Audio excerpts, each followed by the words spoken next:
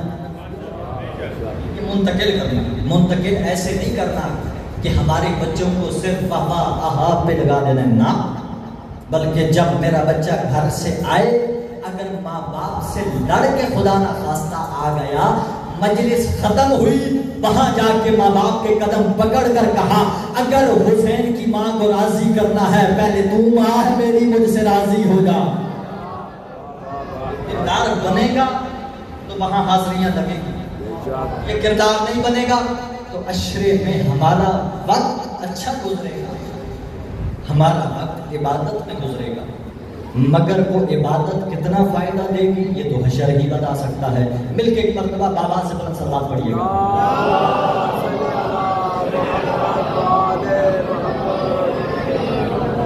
بات بتانی ہو گئی، کرنا نہیں چاہتا تھا، بہت سی باتیں ہو گئی، الحمدللہ پیغام پہنچ جائے گا.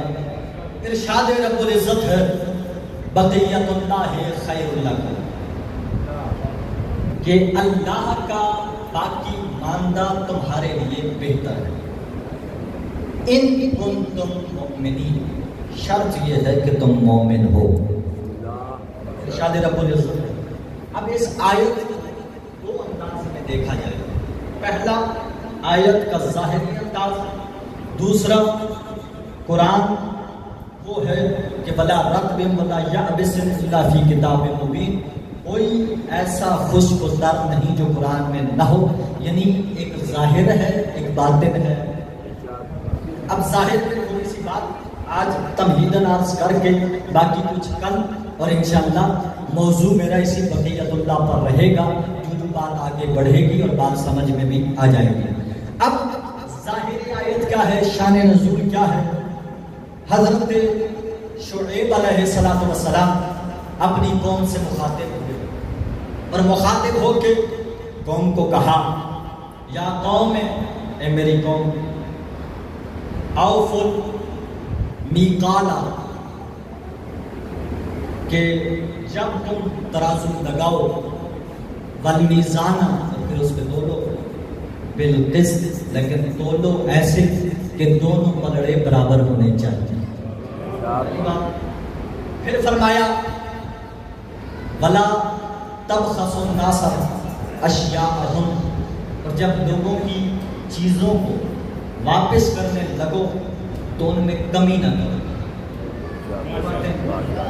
تیسری بات ولا تعثوا فی الارض مفسدین، اور زمین پر فساد نہ پھیلاؤ.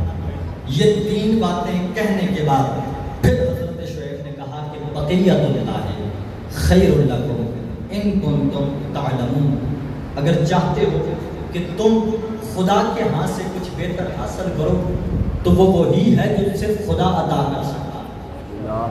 اب اگر آپ کی توجہ ہو، میں دو جملے اس آیت، دونوں آیتوں کے ضمن میں عرض کر کے بات آگے بڑھا دوں. جس دور میں ہم ہیں، اس دور کی حقیقت آپ کو سمجھنی ہے تو یہی آیت سمجھ لیجئے. پہلی آواز کہ جب بھی ناپ تول کرو اس میں کمی زیادتی نہ کرو بلکہ برابر. جی پہلا کام کیا کرنا ہے کہ جب بھی کوئی چیز تول کے دینی ہے تو وہ کیسی دینی ہے. یہ نہیں کہ ایک پلڑے کے نیچے چھوٹا سا پتھر رکھ دو، دوسرے میں کلو کا پتھر رکھ کے اور چیز تول کے کمی کر کے دے دو. نہ، قرآن نے منع فرمایا برابر دو، حق ہے اس کا. دوسرا کام لین دین جب کرو تو جب جو چیز تم دے رہے ہو جتنی اس کی قیمت ہے، جتنی اس کی ارزش ہے تو پوری کرو. چیز 1000 کی ہے اور تم نے چیز کو اٹھا کے دی جو 900 کی ہے، 1000 پورا وصول کر لیا. ناراض تو نہیں ہو رہے. تیسرا کام، جب یہ دو کام تم سے ہو جائیں برابر تول بھی لو، اور جب کوئی تمہارے پاس آئے اور اسے جو چیز دو وہ پوری دو. پھر تیسرا کام یہ کرنا ہے کہ زمین پر فساد نہیں پھیلانا بلکہ امن قائم کرنا. جب یہ 3 کام کر لو گے تو پھر یہ تمہارے لیے اللہ کی طرف سے بقیہ ہے جو تمہارے لیے بہتر ہے۔ اب توجہ رہیے، جناب شعیب اپنی قوم سے مخاطب ہوئے، اور میں یہ جملہ کہہ دوں کہ قرآن قصے کہانیاں سنانے کا نام نہیں ہے کہ رات کو بچے کو نیند نہیں آئی تو قرآن سے کوئی لوری اٹھا کے کوئی قصہ سنا کے بچے کو سنا دیا جائے، نہ، بلکہ قرآن سے مردوں کو سنانے کے لیے نہیں آیا، بلکہ ہم جیسے زندوں کی ہدایت کرنے آیا ہے، اور ہدایت بھی ایسی کرنے آیا ہے۔ ادھر جہالت کے ظلمات میں آئے، ادھر قرآن کو پڑھا تو پھر نور ہدایت میں داخل ہو گئے، داخل ایسے ہو گئے بے ہادی تھے تو ہادی کا دامن مل جائے گا، اور ہادی کی معرفت نہ ہو تو قرآن ہادی کی معرفت عطا کر دے گا۔ اب یاد رکھیں یہ آواز صرف جناب شعیب کی نہیں ہے، اللہ کے نبی کی آواز ہے، اور اللہ کے نبی صرف جناب شعیب نہیں بلکہ حضرت محمد مصطفیٰ کی ذات بھی ہے، اور سرکار بھی آج قیامت تک آنے والی انسانیت کے لیے آج سے 1400 سال پہلے یہی ندا دے رہے ہیں، اے میرے کلمہ پڑھنے والوں، اے مجھ پر ایمان لانے والوں، یاد رکھو کاروبار کرنا چاہتے ہو تو کرو، مگر جب کوئی چیز ناپ تول کے دو تو اس میں کمی زیادتی نہ کرو۔ کسی کے ہاں ملازمت کرنے گئے ہو، کام 1000 کا ملا ہے، 900 کا کر کے 1000 وصول کر کے نکل نہ جاؤ، اور اگر کوئی تم سے حق کی بات کرے تو اس کے ساتھ لڑ کر فساد نہ پھیلاؤ۔ میں آپ کے سامنے یہ سوال رکھتا ہوں، مجھے انصاف سے بتائیے 1400 سال گزرنے کے بعد آج مسلمانوں میں سے بلا تفریق نہ شیعہ نہ سنی نہ وہابی نہ دیوبندی نہ بریلوی کسی کی تفریق نہیں کر رہا، ہر لا الہ الا اللہ محمد رسول اللہ پڑھنے والے سے یہ سوال کرتا ہوں، کتنے لوگ ہیں کہ جو رسول کے اس حکم پہ عمل کرتے ہیں، جب ناپتے ہیں تو برابر پیمانے میں رکھتے ہیں، اور جب کسی کو کچھ دیتے ہیں تو اس کا حق دیتے ہیں، اور جب کوئی ان سے الجھ پڑے تو فساد نہیں کرتے۔ میں آپ سے 1400 سال پہلے کا سوال، آپ کے بعد کا سوال بھی نہیں کرتا، آپ اور میں بیٹھے ہیں۔ اچھا ایک جملہ کہہ دیتا ہوں، صاحبان گرامی قدر، اس دور کی ایک بات کروں، نوجوانوں کے لیے بزرگوں سے معافی مانگ کے، آپ کے لیے یہ شاید جملہ بہت چھوٹا ہو کیونکہ آپ نے یہ چیزیں کبھی دیکھی نہیں۔ مجھے کسی کا خوبصورت جملہ یاد آ گیا ہے، جملہ خوبصورت ہو تو اسے چھپانا نہیں چاہیے۔ ایک نوجوان نے بزرگ سے جا کے کہا کہ بابا جی آپ کے پاس موبائل نہیں، اگر ہے تو انٹرنیٹ والا نہیں جس میں فیس بک ہو، واٹس ایپ ہو، فلاں ہو، یہ ہو وہ ہو، آپ کا وقت کیسے گزرتا ہے؟ آپ کا وقت کیسے گزرتا ہے؟ بزرگ تھا، اسی لیے تو میرے مولا نے کہا مجھے جوانوں کے جذبات سے زیادہ بزرگوں کے نظریات پسند ہیں۔ مولا علی ہے کیوں؟ جواب سنیے، کہا بیٹا جیسے بنا نماز کے بنا دعا کے تمہارا وقت گزرتا ہے، ویسے ہی بنا موبائل کے میرا وقت بھی گزر جاتا ہے۔ سمجھنے والا بہت سمجھنے والا ہے بھائی، بزرگ اپنا وقت گزارنے کے لیے خدا سے لگاتے تھے، آج جوان وقت گزارنے کے لیے موبائل سے لوگ لگا رہے ہیں، اور یہی میری نوجوان نسل کو تباہ کر رہا ہے۔ لوگ کہتے ہیں جوانوں کو جب آپ طریقہ رزق کمانے کا طریقہ حلال نہیں بتاؤ گے تو پھر نوجوان بے روزگاری کی طرف بڑھے گا، اس لیے کہ جو طریقہ تم بتا رہے ہو اسے کہتے ہیں شارٹ کٹ، اور شارٹ کٹ میں ہر کوئی کامیاب نہیں ہوتا۔ آج کل برابر یہ اسلام کے خلاف ایک سازش ہے کہ آج کل ایسی اپلیکیشنیں بنا دی گئی، ایسے سافٹ ویئر دکھا دیے گئے کہ اس پہ آپ آئیں گے تو کاروبار کریں گے، آپ پیسہ کمائیں گے، گھر میں بیٹھے روزانہ 5000 آمدنی ہے، روزانہ 10,000 آمدنی ہے، روزانہ اتنی آمدنی ہے، کوئی کثرت نہیں، کوئی مشکل نہیں، بس ادھر ایک کلک کیا ادھر پیسے آپ کے اکاؤنٹ میں آ گئے۔ یاد رکھیے خدا اس کی مزدوری پہ راضی نہیں ہوتا جو گھر بیٹھ کے مزدوری دے، اس مزدور کی مزدوری پہ راضی ہوتا ہے جو پسینہ بہا کر پیسے لاتا ہے، اس مزدور کی مزدوری پہ راضی ہوتا ہے۔ اچھا اب جوانوں کو یہ راستہ دکھا دیا گیا، اور اس راستے کا نقصان کیا ہوا؟ اس راستے کا نقصان یہ ہوا کہ میرا نوجوان حقیقی زندگی سے نکل کر ہوائی زندگی میں چلا گیا. دوسرے لفظوں میں کہتا ہوں کہ پریکٹیکل زندگی سے نکل کر وہ ایک سوشل میڈیا کی زندگی میں گھس گیا اور کئی نوجوان اس میں خودکشی کر گئے.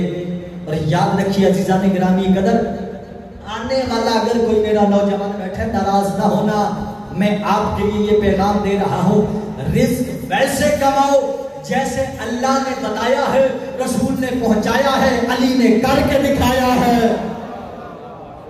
جیسے علی نے کر کے دکھایا ہے ویسے رزق کماؤ. دیکھیے رزق کمانے کے 3 ذرائع ہیں. رزق کمانے کے 3 ذرائع ہیں. پہلا ذریعہ زراعت، کھیتی باڑی. الحمدللہ آپ کے علاقے میں بڑے کھیت ہیں، اور میں آج بھی ایک علاقے سے گزرتے ہوئے بہت سے کھیت بنجر دیکھ کے دکھ ہوتا ہے، کیونکہ ہم تو پہاڑی لوگ ہیں. اس دفعہ الحمدللہ ہم نے اپنے چھوٹے چھوٹے پہاڑوں پہ کھیت بنا کر محنت کر کے فصلیں اگائی ہیں. ہم سے پوچھئے کہ اپنی فصل کی قدر کیا ہوتی ہے. تو اللہ نے اتنی بڑی زمین دی ہے، نوجوان محنت کرو، کثرت کرو. دوسرا ذریعہ کاروبار، ٹھیک ہے. تیسرا ذریعہ صنعت کاری. یہ 3 ہی ذرائع ہیں، باقی کوئی بھی ذریعہ نہیں ہے. یا بندہ زراعت کرے گا یا زراعت کرنے والے کا مزدور بنے گا، ایک. یا بندہ کاروبار کرے گا یا کاروباری کے ماتحت رہے گا، 2. یا بندہ صنعت کاری کرے گا یا جو اس نے صنعت کے نام سے مل بنائی، مختلف کاروبار کی ملیں بنی، ان ملوں کے اندر ملازم رکھ لیتا ہے. کاروبار کے یہی 3 ذرائع ہیں. باقی جو نکل رہے ہیں وہ کہیں بھی نہیں ملتے. اس کی وجہ یہ ہے کہ مشکوک رزق اللہ کے ہاں قابل قبول نہیں ہے، وہاں رزق حلال کی بات ہے. اور میں آپ کو کمال یہ بتاؤں، یہ 3 ذرائع اس لیے ہیں کہ علی نے یہ صرف 3 کام کیے ہیں. علی نے یہ 3 کام کیے ہیں. آج اس آیت کے ضمن میں رزق حلال کی بات کر کے یہ جملہ کہنے لگا ہوں، لطف آئے تو میرا ساتھ ضرور دینا. علی نے یہ 3 کام کیے ہیں. علی نے زراعت بھی کی ہے، علی نے تجارت بھی کی ہے، علی نے صنعت کاری بھی کی ہے. توجہ میری جانب رہے.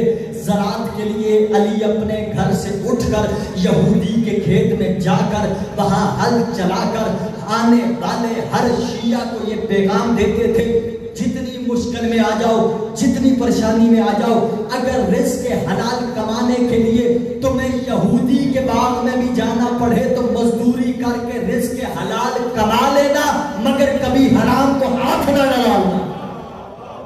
حرام کو ہاتھ نہ ڈالنا، حرام کی طرف نہ بڑھنا. دوسرا ذریعہ تجارت. توجہ، علی نے تجارت بھی کی. جناب میسم تنبار کھجوریں بیچ رہے تھے، علی آ کے بیٹھ جاتے ہیں، میسم کی کھجوریں بیچ دیتے تھے، دنیا کو بتاتے تھے کہ علی اس تجارت پہ راضی ہے، تجارت کرو، معاملہ کرو. اچھا، لیکن کمال یہ ہے کہ کوئی بندہ بھی تجارت کرتا ہے، وہ تجارت ایک طریقے سے کر سکتا ہے. توجہ رہے، وہ ایک طریقے سے کر سکتا ہے جب وہ جاگ رہا. بھائی کوئی بندہ بھی تجارت کرے گا وہ صرف ایک طریقے سے کر سکتا ہے جب وہ جاگ رہا ہے. ادھر وہ سو گیا اس کی تجارت رک جائے گی. مگر علی کا کمال یہ ہے، علی جاگے تو میسم کی کھجوریں بیچتا ہے، سو جائے تو اپنا نفس اللہ کو بیچ دیتا. ایسی تجارت کسی نے جیسی علی نے کی ہے. اور تجارت کیسی کمال ہے. وَمِنَ النَّاسِ مَن يَشْرِي نَفْسَهُ ابْتِغَاءَ مَرْضَاتِ اللَّهِ وَاللَّهُ رَءُوفٌ بِالْعِبَادِ. بندوں میں سے ہر کسی کو یہ سعادت نہیں ہے کہ وہ اپنے نفس کو بیچ دے اور اللہ کی مرضیوں کو خرید لے. تجارت ہو رہی ہے، تجارت میں یہ ہے، ظاہری تجارت میں یہ ہے کہ آپ اپنا مال دوسرے کو دیتے ہیں، اس کی رقم وصول کرتے ہیں. مال کا مالک وہ ہو گیا، رقم کے مالک آپ ہو گئے. اب اللہ اور علی کے درمیان میں تجارت ہو رہی ہے. نفس علی کا اللہ کے پاس جا رہا ہے، اللہ کی مرضیاں علی کے پاس آ رہی ہیں. 1400 سال سے یہ بحث کر رہی ہے کہ یہ بحث چل رہی ہے، آج بھی بحث چلتی ہے. لوگ جان بوجھ کے چھیڑتے ہیں، ہم ہر بات جواب دیتے ہیں. مگر میں اپنی نوجوان نسل کے لیے پھر یہ کہہ دیتا ہوں، جملہ یاد رکھے کہ علی نے تجارت کر دی ہے، تجارت ہو گئی. نفس سے علی بک گیا، اللہ کی مرضیاں بک گئی. ادھر علی کے نفس کا مالک اب علی نہیں اللہ ہے، اور اللہ کی مرضیوں کا مالک اب اللہ نہیں علی ہے. 1400 سال کے بعد کہتے ہو علی نے فلاں کی بیعت کی، علی نے فلاں کی بیعت کی، علی نے فلاں کی بیعت کی، ہم سے کیوں لڑتے ہو؟ بیعت کے لیے نفس کا ہونا شرط ہے، اور اگر علی کی بیعت کرنی ہے تو نفس اللہ کے پاس ہے، اللہ کے پاس ہے۔ اچھا پھر ایک اور جملہ سنیے گا، نفس گیا، اب جس نے بیعت لینی ہے وہ جا کر اللہ سے لے، اس لیے کہ نفس سے علی کہا ہے۔ اچھا ادھر سے کیا آئی ہے؟ وَمِنَ النَّاسِ مَن يَشْرِي نَفْسَهُ ابْتِغَاءَ مَرْضَاتِ اللَّهِ، اللہ کی مرضیاں کدھر آئی؟ علی کے پاس۔ بعض لوگ سینہ چوڑا کر کے ہمیں تانا دے کر کہتے ہیں فلاں بھی رضی اللہ، فلاں بھی رضی اللہ، فلاں بھی رضی اللہ۔ اب تو اتنی جسارت ہو گئی کہ کہنے لگے یزید بھی رضی اللہ۔ ہم نے کہا جسے مرضی ہے رضی اللہ کہو، مگر ہاں یہ یاد رکھنا اللہ سے راضی کرنا ہے تو پھر علی کے پاس آنا پڑے گا، اس لیے کہ اللہ کی مرضیاں وہاں نہیں علی کے پاس سے ملتی۔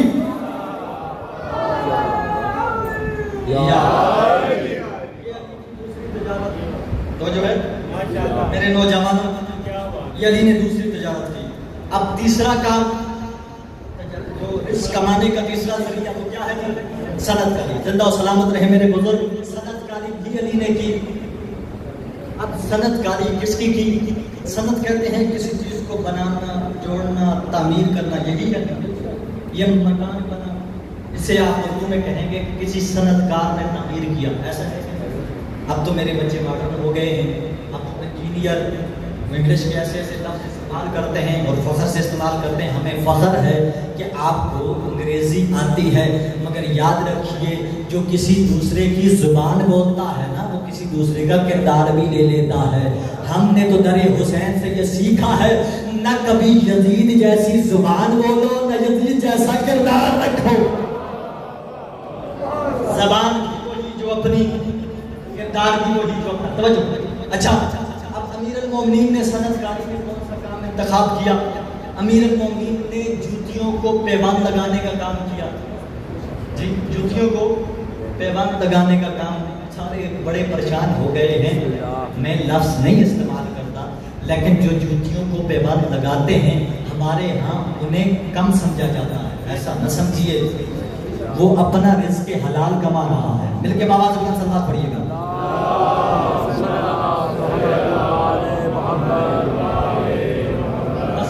اس جملے میں بات تمام کرنے لگا۔ اب صاحبان گرامی قدر، توجہ ہے کہ نہیں؟ صاحبان گرامی قدر، علی نے صنعت کاری کی، مگر علی نے صنعت میں کام کیا کہ جوتیوں کو علی پیوند لگاتے تھے۔ آپ پریشان ہو گئے ہیں، علی جوتیوں کو پیوند لگاتے تھے۔ مولانا یہ کیا کہہ رہے ہیں؟ کمال یہ نہیں کہ علی جوتیوں کو پیوند لگاتے تھے، ہاں پیوند لگا کر آپ کو اور مجھے یہ بتا رہے تھے کہ صنعت کے ذریعے سے اپنا رزق حلال کماؤ، لیکن علی اپنے شرف سے نیچے نہیں آئے۔ تاریخ گواہ ہے کہ علی نے صرف تاریخ میں 2 جوتیوں کو پیوند لگایا، یا علی نے اپنی جوتی کو پیوند لگایا یا اس جوتی کو پیوند لگایا جو معراج پر گئی۔